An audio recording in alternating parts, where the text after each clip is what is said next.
Hello, welcome back to STEM Passions YouTube channel. For today's video, we're going to be doing a math lesson about synthetic division, which is a super easy way to divide polynomials. Don't worry if you don't know what polynomials are, because I'm going to do a quick review on them before we get to synthetic division. A polynomial is an expression with variables. For example, 2x plus 3 is a polynomial. But not all expressions with variables are polynomials, so here are some rules to help you check if they are. The first rule is that all the exponents need to be positive. So if we look at this example, 2x cubed plus 3x squared minus x minus 5 counts as a polynomial because all the exponents are positive numbers. If even one of these exponents were negative, like if I change this 3 to a negative 3, then this expression would not be a polynomial. Even if the polynomial has many terms and just one has a negative exponent, then it would not qualify as a polynomial. Next, polynomials can't have a variable in the denominator. For example, 2x plus 3 over 5x is not a polynomial. If I take this x out of the denominator, then it is a polynomial because there aren't any variables. These first two rules are actually very similar because the negative exponent is the same as 1 over the term. Let me give you an example. 2x to the negative 3 is the same as 1 over 2x cubed. This means that any term with a negative exponent would make a fraction with a variable in the denominator. This is why both of these rules are actually a lot more similar than they seem. Okay, so we have two more rules to go, so let's move on. The third rule is that none of the exponents can be fractions. For example, x to the 1/2 minus 4 would not be a polynomial because of the fraction in the exponent. If I change this 1/2 to a 2, then we wouldn't have a problem and this would count as a polynomial. Remember that even large polynomials with just one fraction exponent would not count as a polynomial. Now let's get to the last rule. None of the terms can have radicals, and radicals are things like square roots and cube roots. So 2x squared plus the square root of x plus 3 is not a polynomial because of the square root sign. Again, these last two rules are pretty similar. A fraction is an exponent that translates to some type of radical, but I'm not going to get into that too much today. I just want to tell you that x to the 1/2 is the same as the square root of x, which makes these rules pretty similar too. I know that was a lot, so let's do a quick recap of those rules. An expression is not a polynomial if it has a negative exponent, a variable in the denominator, a fraction exponent, or a radical. So now that we know the base of a polynomial, let's get to synthetic division. Synthetic division can be used instead of long division if you're trying to figure out the factor of polynomials. Let's use the problem x squared minus 3x plus 2 over x minus 2 as an example as I walk you through the steps of synthetic division. First, let's set up our synthetic division problem. We need to make a short vertical line and then a long horizontal line like this. This will be the base for our division, just like how you would set up a long division problem. With the numbers, you first want to make the expression that you're dividing by equal to 0. For example, our expression is being divided by x minus 2, so we make it x minus 2 equals 0. Then we add 2 to both sides and find that x equals 2. Put this number near the top left of the vertical line we made, like this. Next, we want to find what the coefficient of each term is. The coefficient is the number in each term. In x squared minus 3x plus 2, the first term is x squared, and its coefficient is 1. You might think that it would make sense that the coefficient is 0, because there's no number there. But you should think of it like regular multiplication. If you do 0 times 5, then you get 0. So the coefficient can't be 0, or that means the variable wouldn't even be there. Instead, the coefficient is 1. It's like saying 1 times 5 is 5. By multiplying by 1, you get the same thing. Similarly, 1 times x squared equals x squared. Our next term is negative 3x, and its coefficient is negative 3. Remember to add a negative sign if the term is being subtracted. The same thing happens with our last term, which is 2. Since the last term is 2 and doesn't have a variable, the coefficient is the number itself. Now that we found out the coefficients of each term, we want to write them in order inside the figure, like this.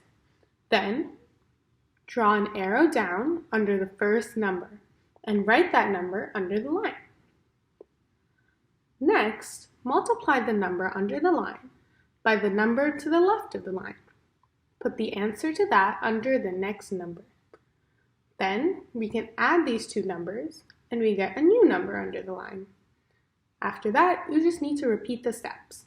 Multiply -1 and 2, which is -2, and put it under the 2 on top. Then add these numbers to get your final number, which would be 0. The last number that you get is always going to be the remainder. And because we got 0, that means this has no remainder. So x minus 2 factors evenly into x squared minus 3x plus 2. Now, we need to put the numbers we got back into polynomial form. First, figure out which number of the original polynomial had the biggest exponent and subtract 1 from that. Here, the biggest exponent was 2, so 1 less is 1. Anything that has an exponent of 1 is the same, just like if you multiply by 1. So that means that x to the 1 is the same as x. So a variable with an exponent 1 less than x squared would just be x. Use the first number you got at the bottom as a coefficient for the variable you just found. We got 1, and 1 times x is the same as x. Then we repeat the steps. Find 1 less than the exponent that we had before.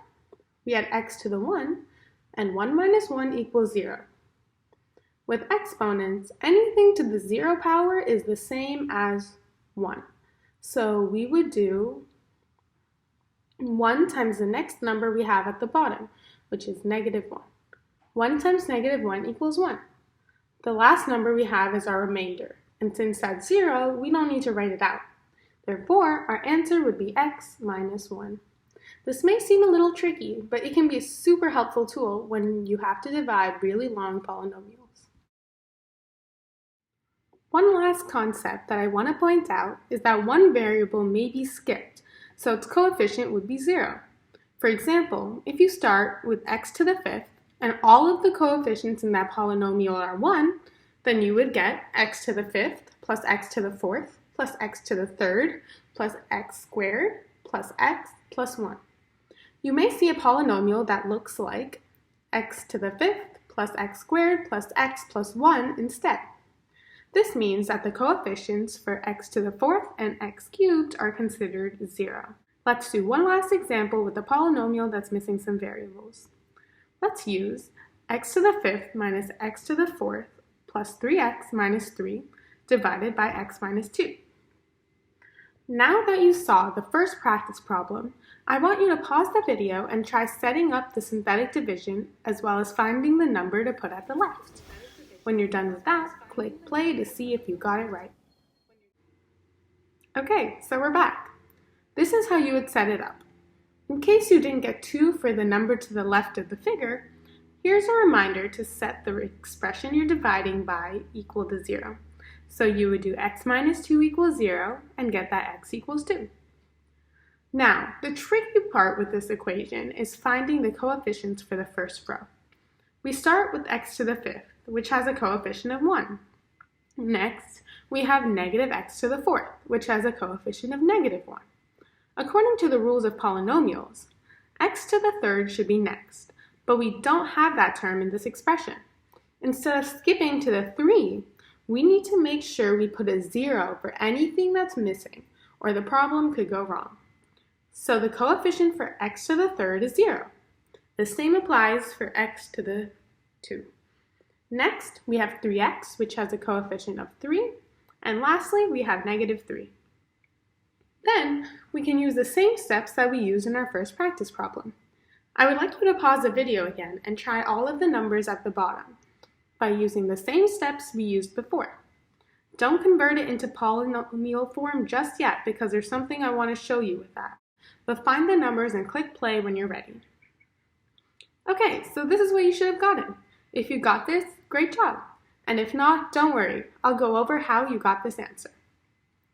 First, draw an arrow down from the 1 and write it under the line. Then multiply 1 times the 2 from the left and put it under the -1 up here. Add these and you get 1. Next, do 1 times 2, which is 2, and put that under the 0 on top. Add these and you get 2. Do the exact same thing by multiplying 2 times 2 and putting it under this next 0 on top. Add and you get 4. This time you multiply 4 times 2 and put this 8 under the 3. This makes 11.